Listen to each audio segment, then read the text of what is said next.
Coming to you from the all-new Live House in Hollywood, California.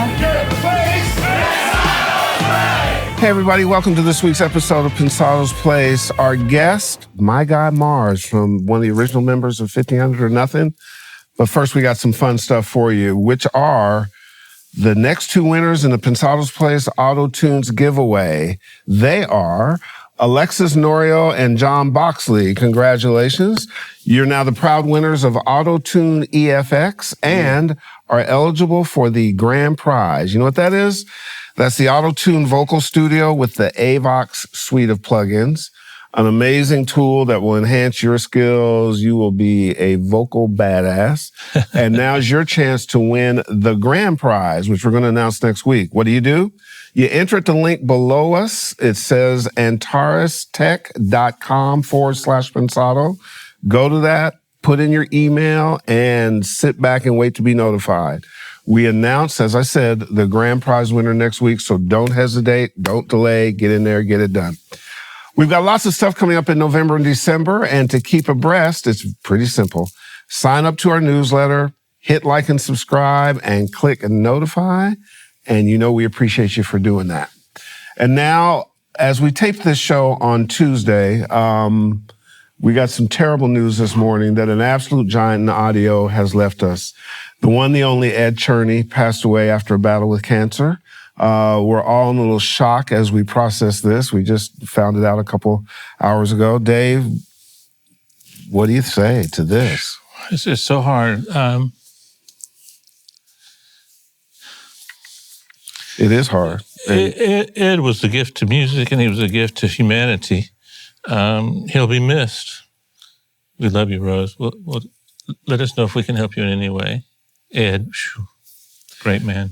Yeah, you know, when we first started the show, I was sort of scared when Ed Cherney came on because he had such a big reputation. Mm-hmm.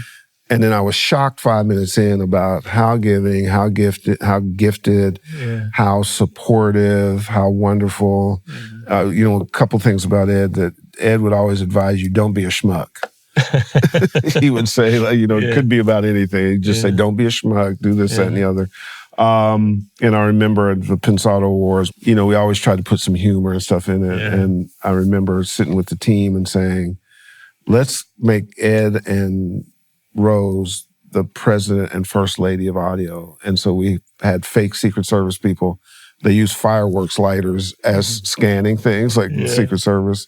And we played Hail to the Chief, and we brought them out as the president first lady. And Rose came up to me afterwards. She said, you know, he was so proud of that, and only you guys would create that. And Ed was, as you said, if this is possible, as gifted as he was, he's an even better human being. Yeah. You know, like just there'll be a vacuum with his loss. A giant loss. As Dave said, Rose, we love you and the family around, and I'm sure you're being upheld by the community, and life well lived, and rest in power, Ed Cherney. So let's get back to what Ed would want us to do, which is, you know, embracing our wonderful world of audio. Absolutely. Our main guy, Mitch Gallagher, he's got 5 tips for recording yourself. And so let's learn a little bit about that in honor of Ed. Here's Mitch Gallagher with sound advice brought to you by Sweetwater. Hi, I'm Mitch Gallagher from Sweetwater. Welcome to Sound Advice. You know, we work with clients in our studios, we work with artists in our studios, but sometimes you are the artist in your studio and you're recording yourself. Now, this takes a little different approach than when you're working with another artist or another client. Here are 5 tips for getting great results when you're recording yourself. My first tip is to get out of the engineer-producer headspace. You're a performer now, and you need to focus on the music, so no judgments. Make your takes, record your tracks, then go back and judge those takes and tracks later. Likewise, you want to be sure you have everything set up and ready to go before you start, so you're not thinking about levels, you're not thinking about the proper microphone, you're not thinking about cabling or setting things up in your DAW. Have all that out of the way so you can just sit down and focus on the music. My second tip is to treat yourself as the artist on the session. When you have an artist come into your studio or a client come into your studio, you set things up in a certain way so they'll be comfortable and they'll be able to be their most creative. Do the same for yourself. Put out a bottle of water, paper and pencil for making notes, a music stand, adjust the lighting, maybe light some candles, but also treat things like a session. A lot of times when we go in to record ourselves, we'll just sit down at our desk in front of the DAW as if we were engineering a session, and in fact, we're a musician in this case. So set things up so you're acoustically in a great space for making your recording. Get yourself a great headphone mix, not the mix you'd use if you were mixing down or editing, but something that'll help you perform your best. Use closed-back headphones so you don't have leakage. All these little things are going to help you get a great performance. My third tip for recording yourself is to leave some margin for error. When you're working with an artist, you may set your levels at a certain point to get a nice hot signal into your DAW. But when you're tracking yourself, you don't want to be focusing on the meters, you want to be focusing on the music. So allow a few extra dB of headroom, and that way you can perform comfortably without staring at the meters during your take. Fourth, take remote control over your DAW.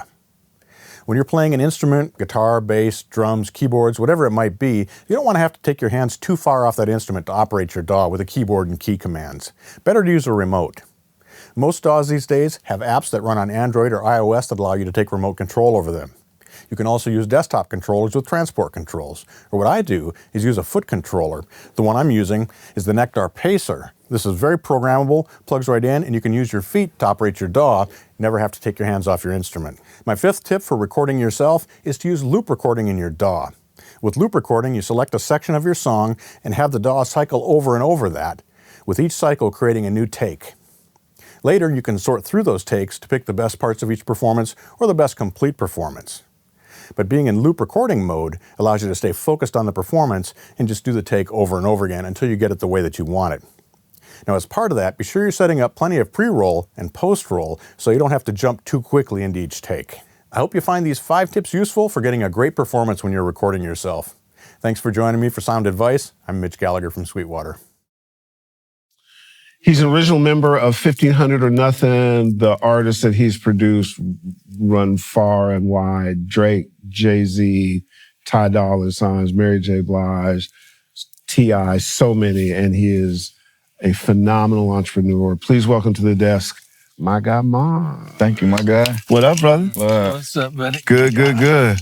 So there, you're like a hyphenate. Like you got lots of stuff going on. And it seems to me, you tell me if I'm right or not, that part of the spirit of the guys that you work with is kind of do it all. Like play to your strengths, but break the barriers. Is that true? Yeah, for sure. I mean, not just do it all, try to be the best at doing everything. You know what I mean? So, yeah. And you really accomplished it. I mean, we'll talk about the range of artists that you've done, but the level of musicianship that you go to, the kind of quality of songwriting that's done. You came out of a musical family and the church. Was that where the early imprinting came from? For sure. That's definitely my foundation. My dad is an artist, musician, producer. He had his own album, his own choir. I actually sampled one of his songs for a song that I did for T.I., but that's a whole nother thing. Oh, did you really? I was going to say, that's actually really cool. Yeah. He's a pastor now, but he's definitely musical. My mom sings as well. So I was literally like born in church, so I always was able to see great singing, harmony, and experience, like that real soulful inspiration, inspirational element. Yeah, there's Didn't you sneak into church and the tapes that your dad had made that weren't completely filled up, you recorded on the ends of those? Yeah. And blanks. I got in trouble for that too. And the church ass whipping is a serious ass whipping. Yeah, but I mean, back then, that was so cool. Back then it was like, it wasn't as many classes and it wasn't that much information, Absolutely. So you didn't know what like a music producer or, music production and all of that was. But at then I was just like practicing programming. I would have to run and record all the way at the back of the church, press record and run all the way to the pulpit, press play on the, on the little keyboard. Yeah, exactly. Well, see, I think in some ways that was a good thing in that you just did discovery. Like you didn't go someplace to compare yourself against something. You couldn't pull up a YouTube video. You just had to sort of feel. It's like we were talking before the show. you and Rance used to ride around the Expedition and just adjust the equalizer. Right. And just to make something sound good, not realizing it wouldn't sound. But you were learning along the way, right? Exactly. Yeah. I'm, it's like the old days with cutting tape and analog and all that stuff. What is it about church that produces, like, what's the difference between like a gospel chord or a gospel feel and a regular chord? You guys add Jesus. I was gonna say initially God, you know what I'm saying? But the way you embellish the chord, like a C, C, E, G, you guys, what do you add? Like, what would you add to that? Well, for me, it depends on like what, like what mood, like if we're in a major or we're in minor. And for the most part, it's not me playing the same chord all the time or me thinking about what I'm playing. It's more of me feeling what I'm playing. So are you saying each time that particular chord would come up, you'd play it differently? You might invert it or you might add a... Yeah, exactly. And I think that was probably established from listening to Mr. Rogers, to be honest. Because he would play the same song every day and I would wonder, like, why do I wake up at 6 a.m. to listen to this same song and go back to sleep? And it was just because John Costa, the piano player, would like find different ways to play the same song. So earlier I was developing all these habits and I just didn't know that was, making me the musician that I am. And church drummers just have something that the rest of us don't have. I can't figure that out. What is that? Because I started as a drummer. What's his name? Gordon. Anyway, one of the top drummers. I would put his beats into Pro Tools and I'd measure them, and see where these and it's all over the place, but it feels amazing. But I think you just hit it. I think he said it earlier. I had a mom that was church crazy, so I went to church about 92 times a week. Prayer meeting, all that stuff, Bible camp, and still you turned out like this. I know it's sad. Look at us. It eventually killed me. But I was, I sang in choirs. I had scholarships to go to college for singing. That's so cool. But the thing of it was you just learned feel. Right. And when you're singing, you're given a basic structure and then the freedom to go do what you need to do to make that good. And the other thing about church is that you're learning to perform live. That's true. Right? That's true. You're in front of a different audience, sometimes 2 or 3 times a day. And when you start moving them, that imprints on yourself, right? You can experiment for sure. to see how to move them too. What instruments do you play? You play a lot of different instruments, right? I started on drums and then I moved to piano. And after that, I started playing bass. And I'm not going to say I play the guitar, but I do have records that I play the guitar on. Got it. So do you, when you're producing, is live instrumentation anything that you like to go to a lot? Absolutely. You all are such musicians. Absolutely. I would say the last few years I've tried to stay away from it because I know how much, I guess it's like a superpower for me. Right. So I try to find other ways to, do it. And I think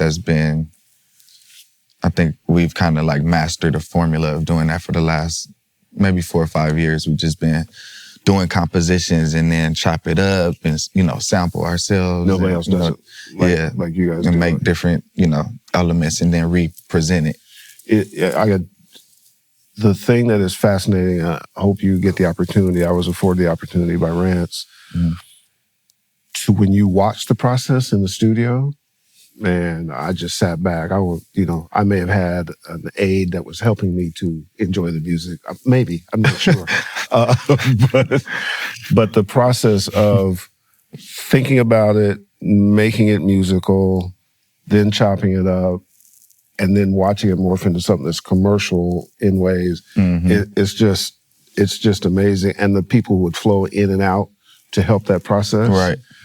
Just like sometimes people like you are so gifted at doing it that instead of making me happy, it makes me angry because I can't do that. I've heard that before. Like you and that damn Hennessy bottle and the Rat Trap and all that crap, making music with that stuff. I was like, damn, this is cool. Wait a minute. You're talking about the digital? Yeah. I'm like, man, I don't think I'm gonna like him. You know what I'm saying? I think you would, man. You respect other musicians, but You're just sometimes jealous. you get a little jealous. Yeah, and that jealousy is what makes you grow. So I always say it's always somebody better. You know what I'm saying? So I don't. in this case, in this case, between you and I, it wasn't me that was better. Yeah, he wasn't. He's the present company. Yeah, for sure. When you write, do you write lyrics as well? Sometimes. Sometimes, but it's mostly music. Yeah. Does inspiration come from anywhere, everywhere? Is it stuff you hear, stuff you see? Experience. A lot of it comes from experience and just mood. You know, like still a feel thing. Yeah, for sure. Right. Music is an expression, so you know that's I guess I could say I preach that. You know, I just taught a class in Paris like last week or nice. a week and a half ago, and that was like the main thing I was stressing to them is, you know, outside of musicality and getting education opposed to just looking at something on Instagram and saying, yo, I'm gonna do that. Right. You know, really find out how to, you know, infuse your character into music because music is an expression. We have one Beyonce and 50 million people trying to give 50 million trap beats to one Beyonce. 100%. Then we'll have one person that's just gonna be the person that's like, oh, I'm gonna just be me and you know, write, you know, whatever, you know, and then that's the one, you know, James, somebody like James, oh, I'm gonna just write this and then boom, bam, because it's character. How important was J Dilla in your development and your growth? Very important. I would say like he's the person that made, like, that's what led me to finding out what a producer was and wanting to be able to inspire other people the way that he inspired me. In terms of our audience, what was it that you took from J Dilla that you feel contributed to where you are now? Can they find someone like that and do the same thing, you think? Hard question to answer, I guess. No, it's not a hard. That's a great question. I think obviously it's a two-part question, two-part answer. Sure. Obviously, I feel like the first part was inspiration. You know, so me being inspired by him goes back to, you know, what we were talking about was feel. I just hadn't heard that type of music. I hadn't heard somebody infuse gospel, jazz. He did the Far Side record, didn't he? Exactly. Yeah. That Run-In record that Maya ended up redoing.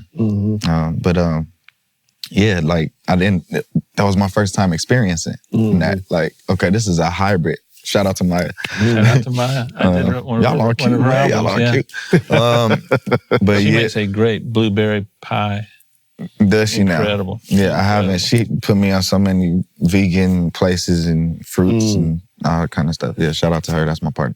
But anyway, yeah, the second part of that, is there somebody today? I wouldn't want to say like I myself. I would say like a collective like 1500, which I'm a part of, is a good. I find them inspirational. Yeah, is a good starting point to you know, to find wide range, to be able to figure out how to, you know, incorporate musicality into what's going on today and to stay true to the musicality. Like everything is really about the music and expressing how you feel. You know, it's interesting. I have a two-part question for you, but, and this is an observation, I'm curious to see if you agree, because of the number of people in 1500, the collective, and the kind of tough standards you have to become part of it. Like you can't just walk up and roll up in there. Right. You got to be able to bring it. For sure. I mean, I begged brands. I was like, man, make me on the executive brand. And I was actually serious about it. But one of the things that's interesting to me, because I love Quentin, drummer, crazy talented, is that the bar is high because who you're in the collective with is high. And if somebody slips, you know, you're like, okay, you slipping, we're not slipping. And it just keeps the energy really hot. But the other thing that I think is important for our audience, because on our show, we try to, you know, make sure we talk about your technical stuff, but also your human stuff, because it's, and you're a field producer, musician type, in the early days, there was also in 1500, and particularly from Rancid, there was emotional support too, right? People took you in, a place to you could go work, right? Absolutely. So, you know, I feel so strongly about his family and pops and sisters and so on and so forth and him. But that was part of your opportunity to grow as a person, as a musician, correct? Absolutely. Tell us about that, because I think new people think they can just go pull up YouTube and make it happen. Yeah, no, it wasn't like that for us. And it's funny that you're saying this, because I had somebody that, you know, I was kind of trying to mentor, and like you're saying, the social media is just like, it makes people feel like, you know what, like I need it tomorrow. You know? Yeah. So he just, you know, was away for maybe 2 or 3 weeks, and I just seen him the other day. He's like, yeah, man, I'm doing my artist thing, man. I'm doing this now. He's like, maybe I can get on stage talking about after church. I'm like, well, the thing is, you have to work on your quality. So when the opportunity presents itself, because it's about relationships. So you're absolutely right.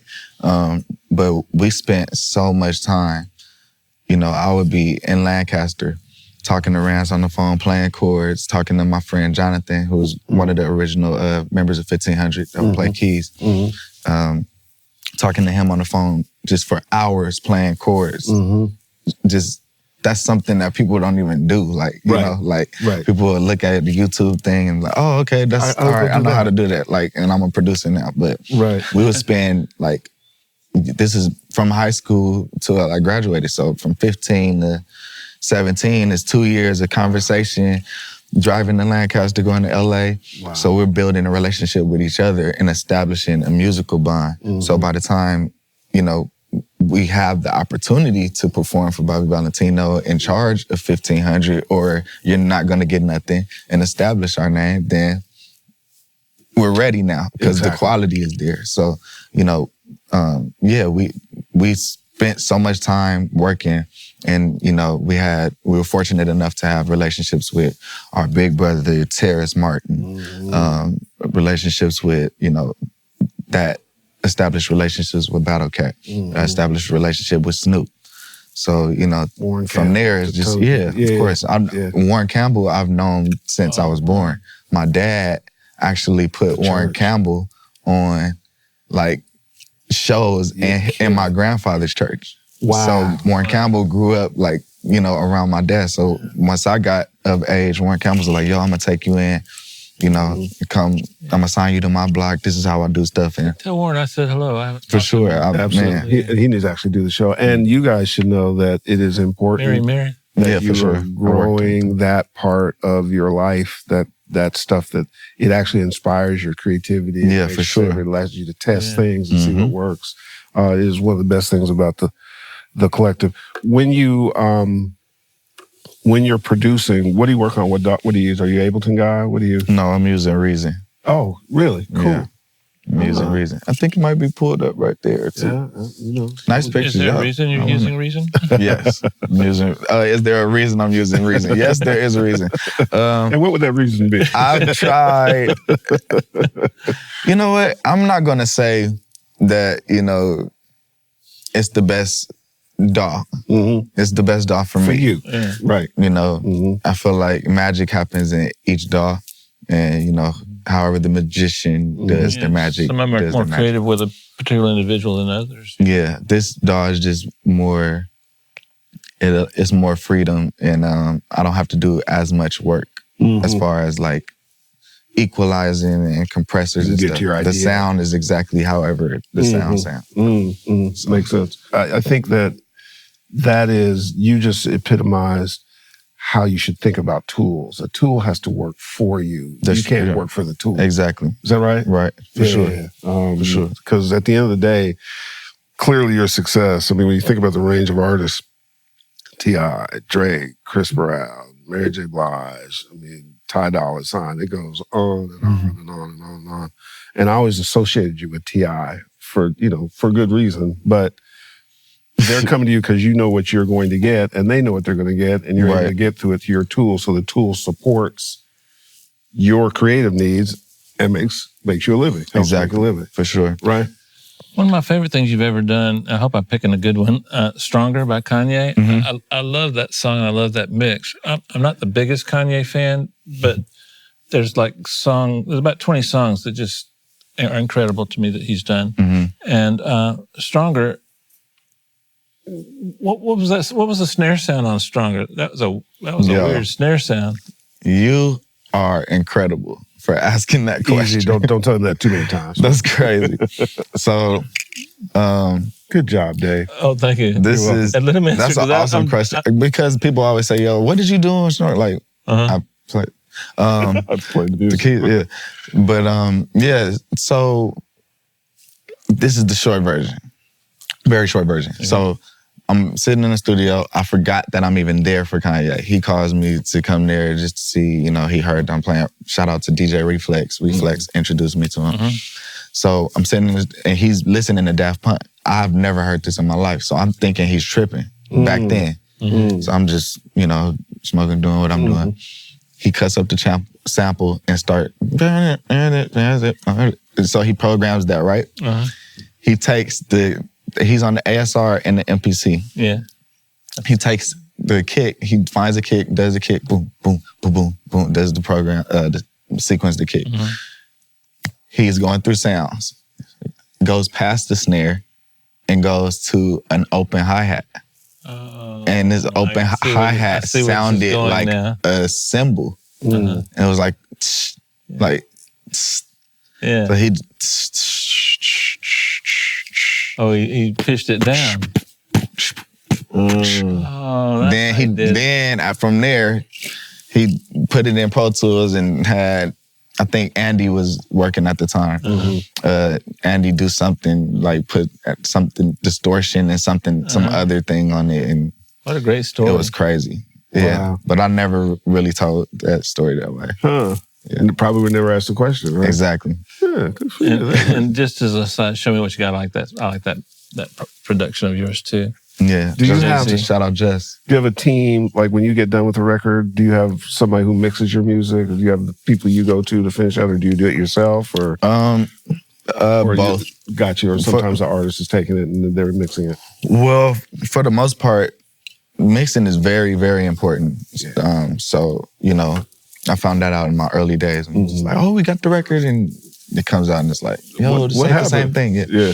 So, for the most part, to answer your question, we have people that we go to, you know, that are actually in-house, that's like in the studio while we're making the beats, in the studio that's great. You know, that's around us so they can have our ears. So it's easy for us to, okay, you give me your interpretation of what you feel like I hear. And then from there we can, That's so cool. And is there a spot, do you have your own studio that you work out of? Or yeah. Gotcha. Yeah. Gotcha. Of course, we got 1500 has the Academy. Absolutely. I have my studio in North Hollywood. Okay, cool. Yeah. We're neighbors. Same studio that Nipsey was in. Speaking of that, you shared that with Nipsey for a while. What I think you described him as motivating. Can you? For sure. We know so much about him now that we didn't know before he passed. So, in terms of motivation, how did he motivate you? Oh, man. You hear that about him a lot. Well, yeah. I mean, of course, now because, you know, the saying hasn't been so real, you don't miss a good thing until it's gone. Yeah. And when you're around somebody every day, you just used to certain things, you know. But looking back, he was motivating in like every aspect that you could be.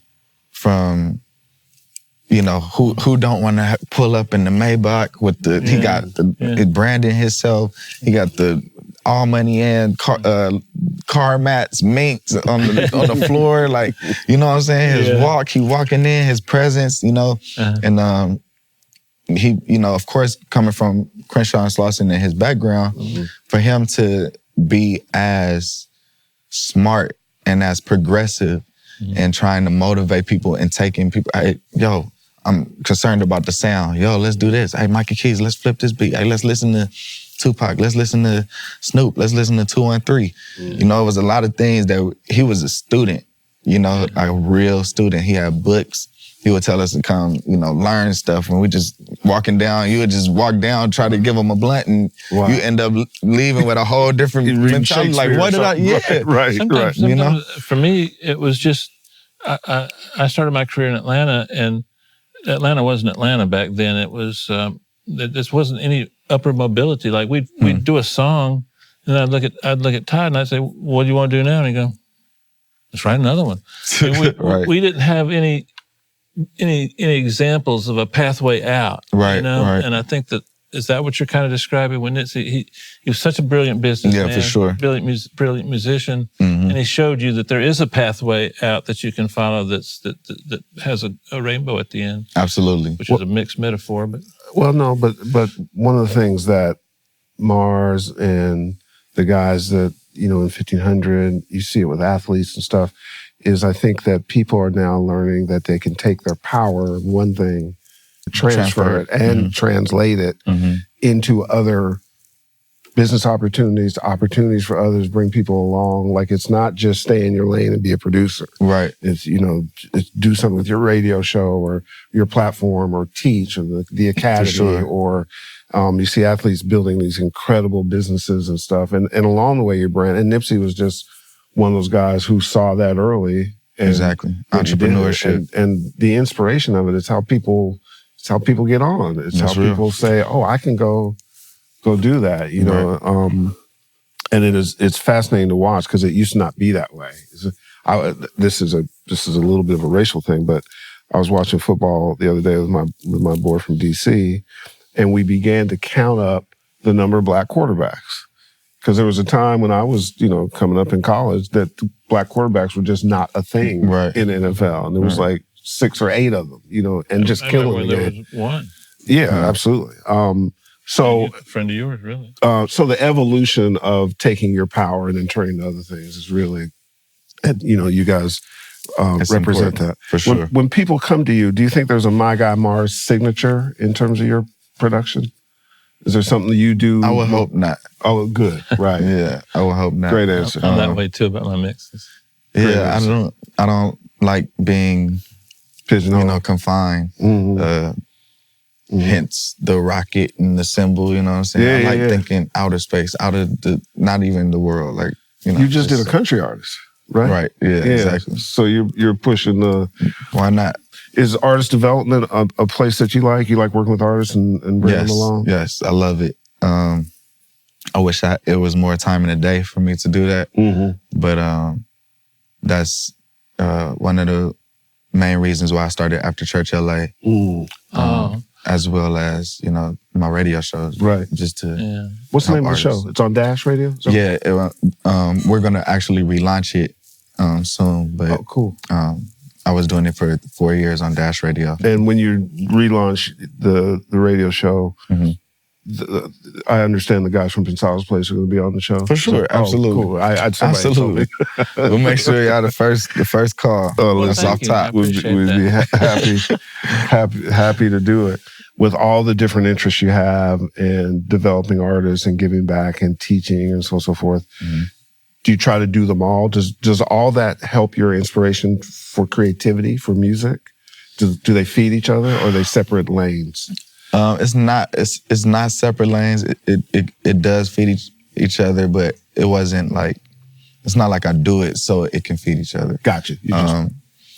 A lot of things I was doing not knowing, it was leading to my purpose and leading to, my intent. Yeah. And, I'd literally start understanding why I was doing certain things. And, it kind of came about as I had to sit down, one day and be like, yo, I'm tired as hell. Like, and I met with my manager now and he was like, yo, you are all over the place. You're doing a radio show, you're doing this, like you're doing this and you're doing that. And like, what is going on? And so I'm like, yo, I have a studio because I need to produce artists.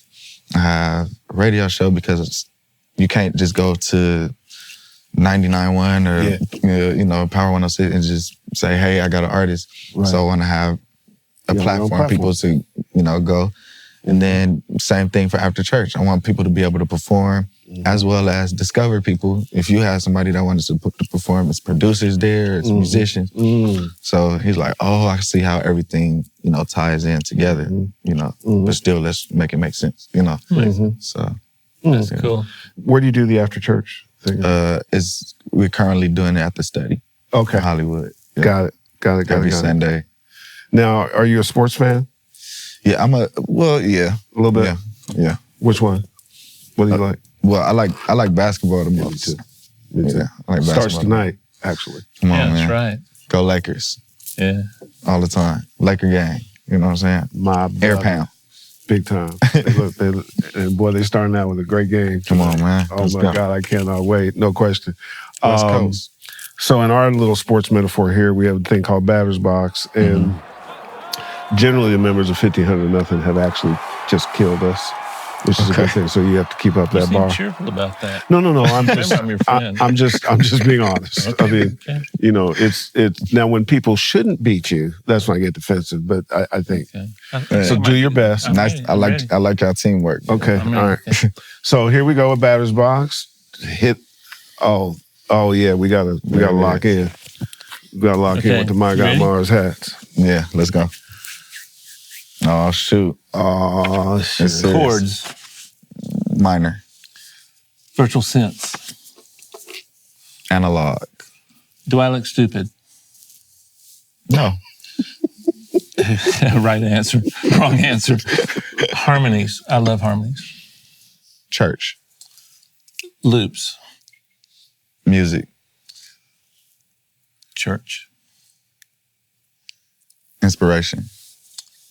Key. E flat. Tempo. The right one. Major or minor? Major. If your studio caught fire, what one thing would you try to rescue? Probably my roads, even though that would be extremely hard to carry out. Well, Pretty good. we tried, Herb. I know. I mean, we even committed to uniforms, and mine is a celebration of the way Rance wears his hat. right.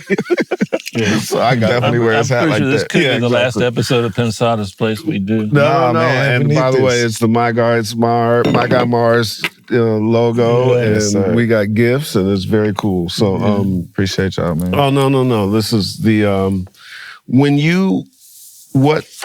you go speak to people or teach class, what advice would you give the upcoming producer or engineer? What should they be thinking about from your perspective? I always talk about musicality and intent as well as character. So, I feel like the last two things will produce the music. You know, if your intent is, okay, I want to sound like this guy because this guy has a Ferrari and, I want a Ferrari too, so I want to do the same beats, then your music is probably going to sound like you're trying to do beats like that guy. If your intent is to be an astronaut and, to make the greatest music you can, then you're going to keep doing it, and then one day you're going to be me. You just happen to be both. Be real. I think that's like the main thing is like stressing music, do education, even if you can't play, there's somebody that can play everywhere. So it's easy to find musicians, or, enlist me, you can pay me, Absolutely. And, Absolutely. other than that, just character.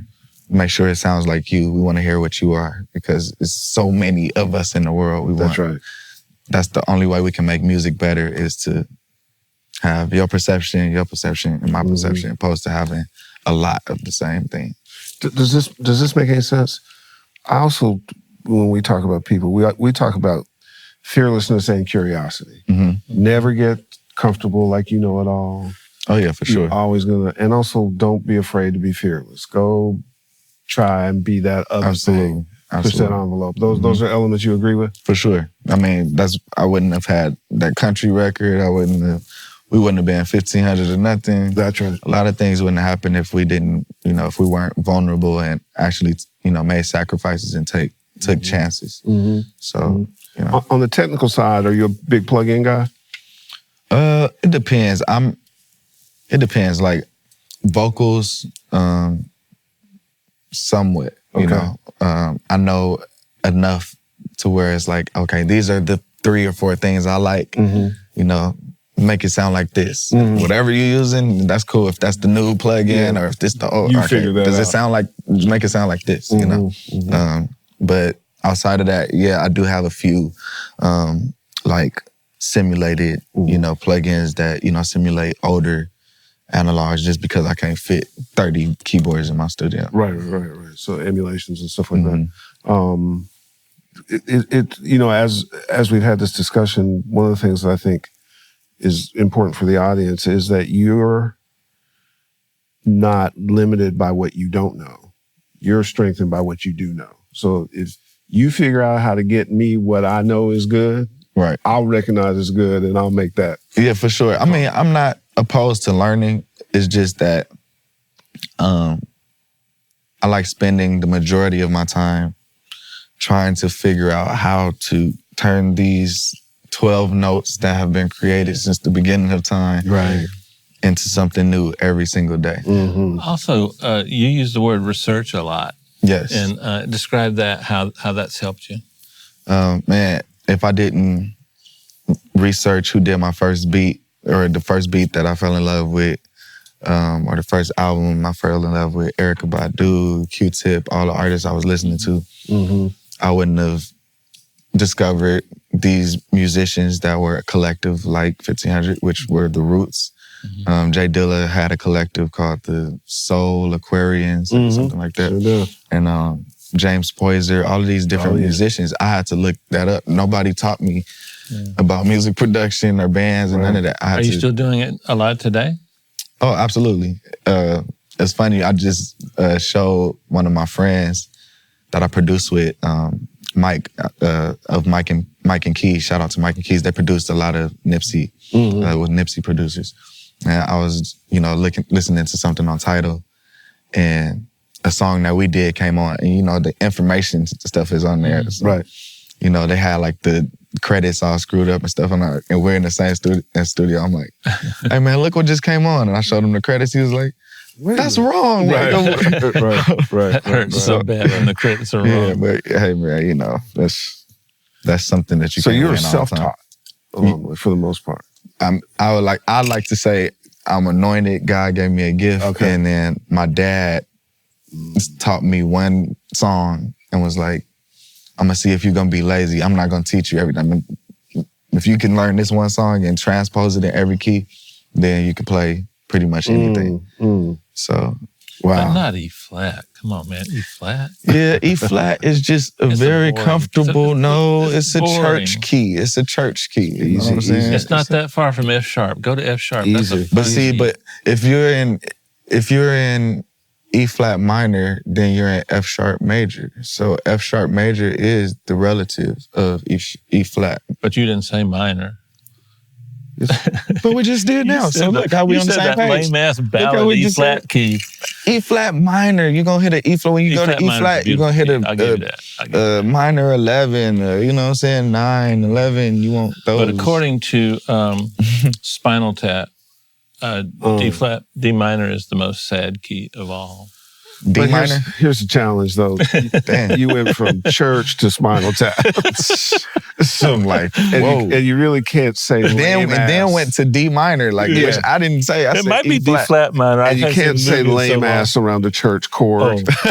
There's a thing called lightning. And so you see me moving over this way. Yeah. I'm actually Jesus has good ears. He doesn't wear I'm earbuds. actually So, trying to stop cussing. So. come on, that's Said good luck with the that. end of the world. Damn. When I was in Atlanta, there was this elderly lady. She was an incredible artist. And you cussed her out? No. Oh. Well known and everything. I'd known her for like a long time, like 4 or 5 years. Very proper Southern lady, Southern belle. She was like 87, and one day just out of nowhere, she drops the F-bomb. And I almost had a heart attack. It was so impactful. And I want that. I want to cuss once every 2 years and just have Herb fall out of his chair. You know, we might need to have a meeting with your manager. Remember when he was trying to figure out you're all over the place? He's might need to have a meeting to see where Dave's going. Them together. I'll call you and we'll talk about it. I'm talking to his manager off camera. You see the logo, you hear the talent, My Guy Mars. But more importantly, I think that the character component, along with the musical components, the always being inspired to reach someplace, those are lessons you can abide by, right? Yeah, absolutely. Absolutely. The key for us is that, man, come back. Please. You know, we are 1,500 fans, 1,500 Sound Academy fans. I've had the pleasure of working with and for them for a while. Sir. And it is completely inspiring that you're doing what you're doing as well as you're doing it, and never stop, brother. Appreciate you. Absolutely. Dave, take us home. Guys, I don't know if this has any value to today's world, but if I was starting my career and I was in my late teens, early 20s, I might think about a collective. I love the Brockhampton guys. I love the Odd Future guys, Jay Dillis Camp, and of course my favorite, 1,500 or Nothing. I feel kind of left out that I didn't get to be part of a collective because I think it could have helped me in a number of ways.